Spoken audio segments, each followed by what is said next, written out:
Meghan Markle. Oh, The PhotoGate. PhotoGate from Mom's It was 70th. really innocent, which is so crazy. Mom and Megan have been friends for some years now, and they have a really sweet relationship. We took a photo. Forget what you've heard. This isn't a story about respect. This is a story about a miscalculation.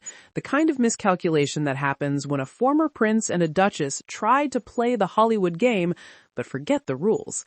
Last year, the world went into meltdown over a handful of deleted photos, but new evidence from the inner circle reveals the real scandal wasn't in the pictures, it was in the clumsy, contradictory, and frankly entitled behavior that led to them being erased.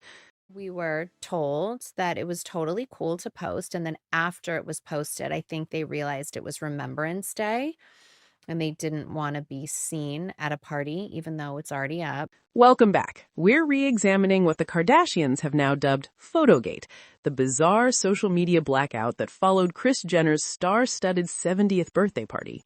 For months, the official story was simple, a mark of respect for Remembrance Day. But pull on that thread and the entire narrative unravels into a portrait of two people trying to have it all, celebrity status and royal deference, and in the process, alienating one of the most powerful families in Hollywood. Let's start with the claim that lit the fuse.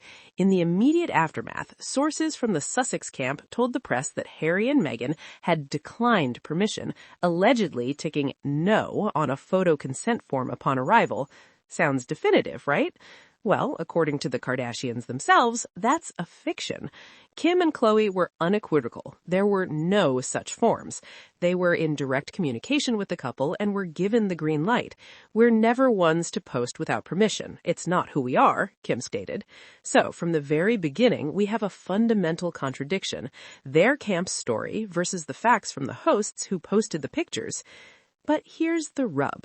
Giving that initial yes was a colossal blunder, because Prince Harry, a former Afghanistan war veteran, was wearing a poppy that night.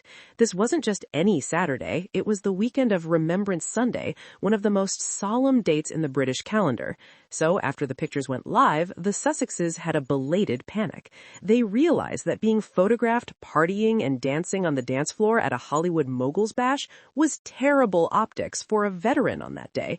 They asked for a takedown. This is where the hypocrisy becomes impossible to ignore.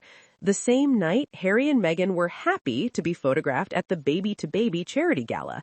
As an insider pointed out, they'd already been papped outside the venue. They were living the A-list life, but wanted to control the narrative with a level of secrecy that simply doesn't exist in the world they chose to join. It's the ultimate case of wanting your cake, or in this case, your truffle burrata at Jeff Bezos' mansion, and eating it too. And the fallout from this amateur hour PR move was severe.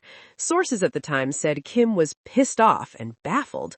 More damningly, this controversy reportedly contributed to a professional rupture.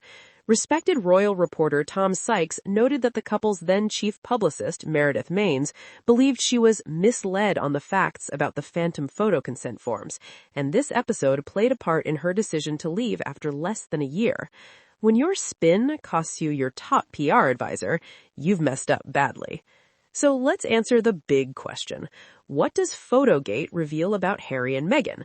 Brand expert Nick Ed nailed it. They have to pick a lane. Are they part of the entertainment industry or are they not?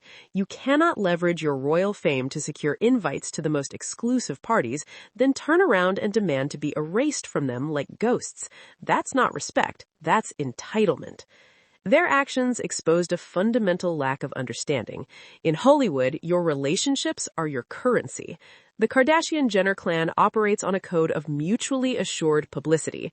By publicly contradicting their story and forcing them to scrub their own social media they control with military precision, Harry and Meghan didn't just cause a minor headache. They broke an unspoken contract. They demonstrated they are unreliable, high-maintenance associates in a town that values smooth, profitable transactions above all else. And the final ironic twist, Kim Kardashian, the queen of monetizing drama, saw a missed marketing opportunity in all this. She joked that they should have leaned in, done a 30-minute Skims campaign, posted the photos, deleted them, and laughed it off. It's a level of savvy, self-aware game playing that the Sussexes, for all their media experience, conspicuously lacked. In the end, PhotoGate wasn't about a holiday. It was a case study of poor strategy. It showed a couple still trying to impose a royal-level control bubble in the messy, flash blob chaos of Los Angeles, and in doing so, they managed to look both insensitive to a solemn occasion and ungrateful to their hosts. They wanted the glamour without the glare, the access without the accountability. And in the court of Hollywood public opinion, that verdict is clear: guilty of a massive self-inflicted miscalculation. Thanks for watching. Sometimes the most revealing picture is the one you try to delete.